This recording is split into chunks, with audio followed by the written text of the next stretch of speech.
सांख्यिकी के बच्चों का हार्दिक स्वागत। प्रकीर्णन अथवा प्रसार अथवा अपकिरण यानी कि डिस्पर्जन, आज के इस अध्याय में हम यही पढ़ने वाले हैं और विषमता वो भी इसी चैप्टर का हिस्सा है।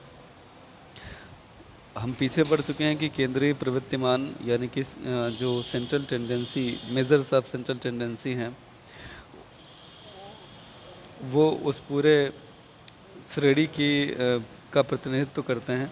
लेकिन माध्यम की अपनी सीमाएं होती हैं, यानी कि माध्यम से ही किसी समूह के बारे में पूरी जानकारी मिल जाए ऐसा नहीं हो पाता।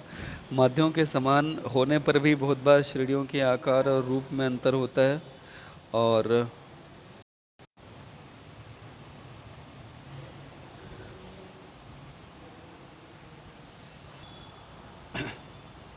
हम ये कह सकते हैं कि माध्यमों की अपनी सीमाएं होती हैं।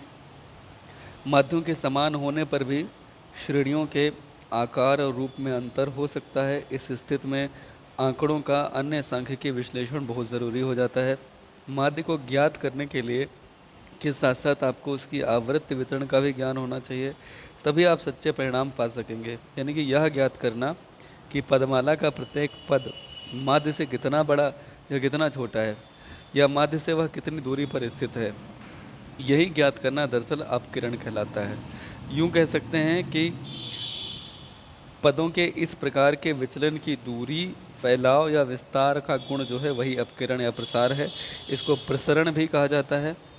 यह सिर्फ यही बताता है कि पदों के मान उनके माध्य के परितः यानी चारों ओर कहाँ कहाँ तक बिखरे हुए हैं।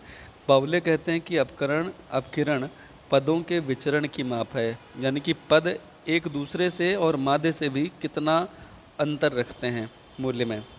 रीगलमैन बोलते हैं कि अपकिरण वह सीमा है जहाँ तक आकार या पदों के गुण एक दूसरे से भिन्न होते हैं। इस भिन्नता की ही मात्रा को अपकिरण कहा जाता है। कॉर्नर कहते हैं कि जिस सीमा तक व्यक्तिगत पद मूल्यों में भिन्नता होती है उसकी माप को ही अपकिरण कहा जाता है। स्पीगल भी कुछ ऐसा ही बोल रहे हैं, वह सीमा जहाँ तक समंक एक माध्य मूल्य के दोनों ओर फैलने की प्रवृत्ति रखते हैं। एक कोई माध्य बीच में है और अन्य पद इधर उधर फैले होंगे, उन समंकों को विचरण या अपकिरण कहेंगे। ब्रुक्स और डिक के अनुसार एक केंद्रीय मूल्य के दोनों ओर पाए जाने वाले चर मूल्यों के विचरण या प्रसार की सीमा को अपकिरण कहा जाएगा। तो कुल मिलाकर के आपने अभी तक जो जाना, इसमें ये आप समझ पाए होंगे कि अपकिरण को प्रसार भी कहा जा सकता है, स्प्रेड जिसका मतलब होता है बिखराव यानी स्कैटर भी कहा जा सकता है, और विचरण यानी वेरिएशन भी कहा जा सकता है। ये किसका बिखराव है? ये पदों का या पद मूल्यों का बिखराव है जो एक समंक श्रेणी में पाए जाते हैं। एक उदाहरण से अपकिरण को समझने की कोशिश करते हैं। का श्रेणी में पद 13, 12, 11, 10, 9, 8 और 7 हैं। समांतर माध्य निकालेंगे तो इनके पदों का योग बटे पदों की संख्या करके 10 आएगा। खा श्रेणी में 11, 9, 10, 10, 11, 9, 10 है 10, और गा श्रेणी में 1 से लेकर के 45 तक 0, 2, 3, 1, 18 ऐसी संख्याएं हैं। देखने से इन तीनों के समांतर माध्य हैं एक ही, लेकिन आप देखिए कि इन तीनों श्रेणियों में पद एकदम अलग अलग नेचर के हैं।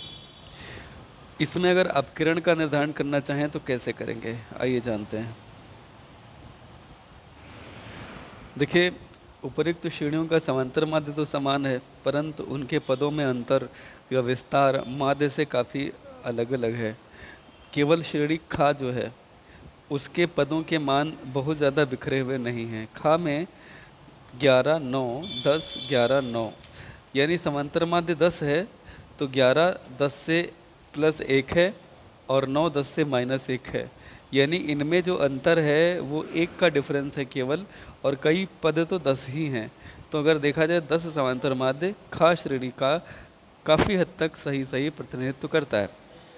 लेकिन अगर हम बात करें श्रेणी का की, तो आप देखें कि इसमें भी समांतर माध्य 10 है, लेकिन एक पद इसमें 7 है जो कि 10 से 3 कम है, और एक पद 13 है जो कि 10 से 3 ज़्यादा है।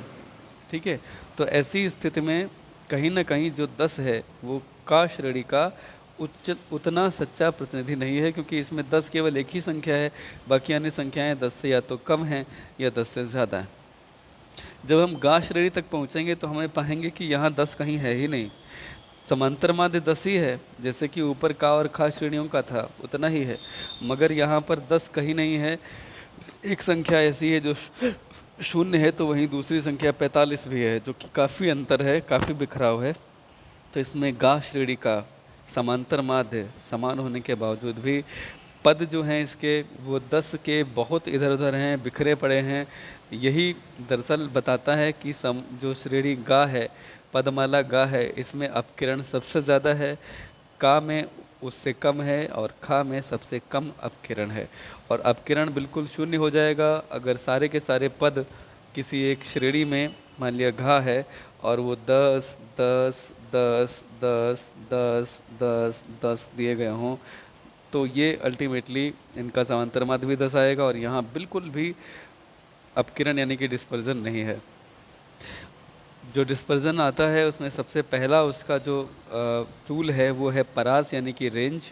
परास का मतलब होता है कि किसी पदमाला का महत्तम पद निकाल लीजिए और उसमें से उसका लघुत्तम पद घटा दीजिए, तो आपका परास आ जाएगा। उदाहरण के लिए बता दें, जैसे कि आप देख सकते हैं, मैंने भी कहा था ना कि परास अपकिरण का ही एक टूल है। और आप अगर यहाँ पे निकालें परास, तो यहाँ अधिकतम पद कितना है 11 और न्यूनतम पद कितना है 9, तो यहाँ परास आएगा 2। यहाँ अगर परास निकालें तो अधिकतम पद 13 है, न्यूनतम पद है 7, तो यहाँ परास आएगा 6। और यहाँ अधिकतम पद है 45, न्यूनतम पद है 0, तो यहाँ परास आएगा 45। तो गा श्रेणी का अपकिरण सबसे ज़्यादा था, इसका रेंज भी सबसे ज़्यादा है 45। तो रेंज क्या है? एक मीज़र है डिस्पर्जन का, यानी कि डिस्पर्जन की माप है। इसका अगर गुणांक निकालना हो तो इसमें आप क्या करते हैं, इसमें आप महत्तम पद माइनस लघुत्तम पद और नीचे महत्तम पद प्लस लघुत्तम पद कर देते हैं।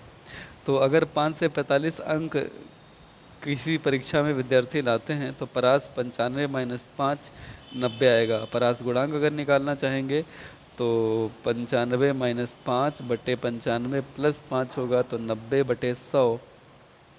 इस तरह से ये आपका आ जाएगा 0.9। ओके,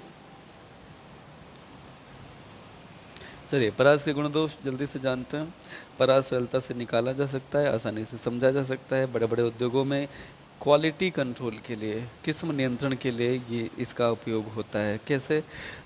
जैसे आप कोई भी चीज़ बनाते हैं, आप चाय बनाते हैं, तो चाय में अगर जो मीठापन है, मिठास है, उसका एक लेवल है। अगर वहाँ तक वो ज़्यादा भी हो जाए तो भी चलता है, और एक लेवल है उसका कम होने का, चाय में थोड़ी मिठास कम भी हो जाए तो भी चलता है।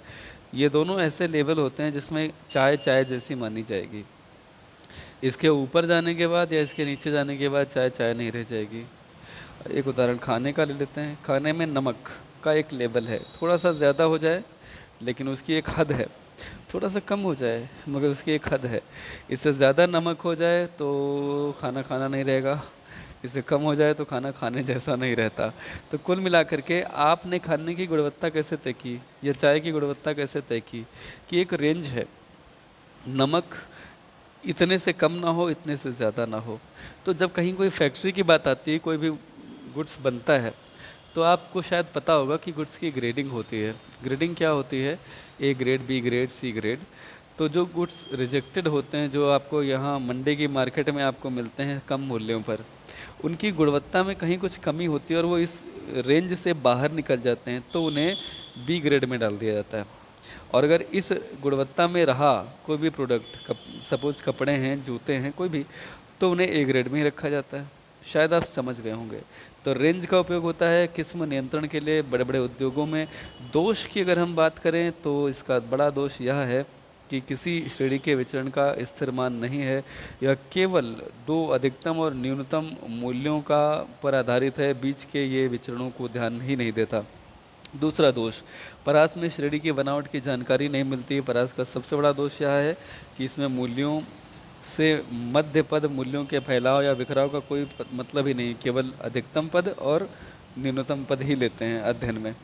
बारंबारता बंटनों के लिए भी परास सर्वथा अनुपयुक्त है, क्योंकि इसमें बारंबारता बंटन से भी कोई मतलब ही नहीं होता, केवल ये x के अधिकतम मूल्य और न्यूनतम मूल्य को ही लेता है।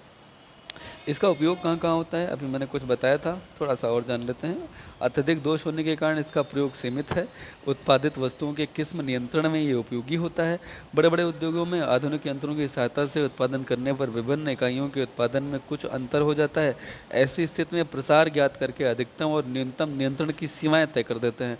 जिन इकाइयों की माप इस सीमा के बाहर होती है उन्हें अस्वीकार यानी कि रिजेक्ट कर दिया जाता है।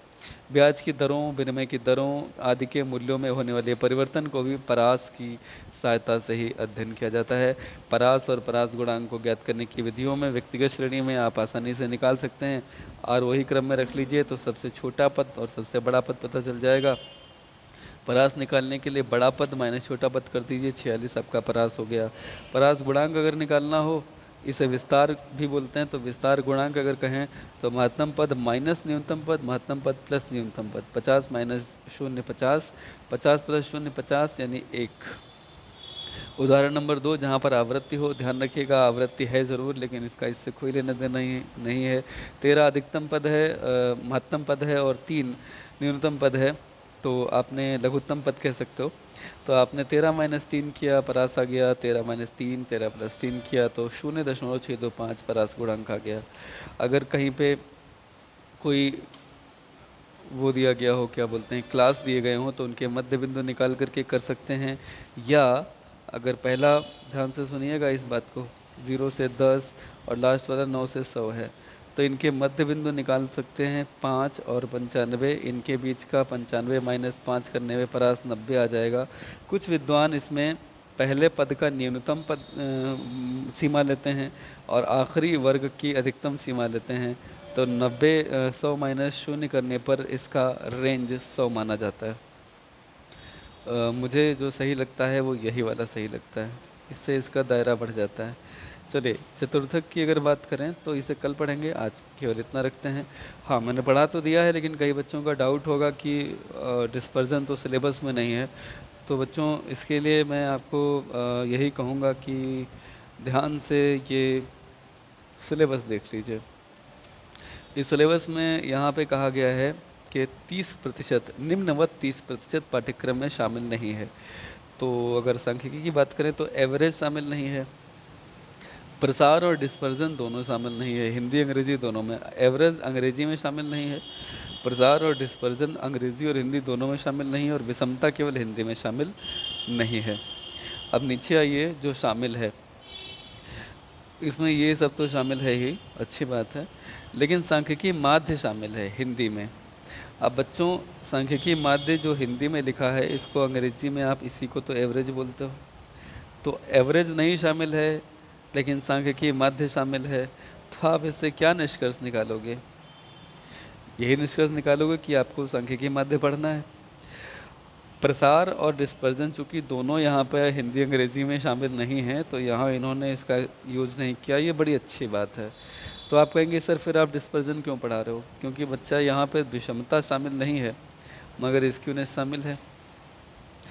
अब स्क्यूनेस पढ़ाने के लिए आपको डिस्पर्जन तो पढ़ाना पड़ेगा, और अगर आप बगैर डिस्पर्जन पढ़े विषमता निकाल लें तो आप नए सांख्यिकीविद हो जाएंगे।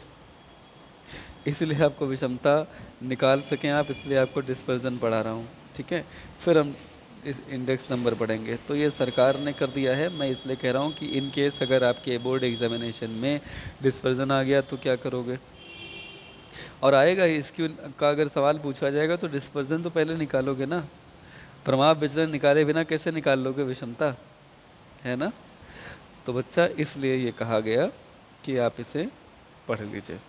So thank you very much for watching the video till and. Range से संबंधित जितने भी सवाल हैं सब आज आपको करने हैं।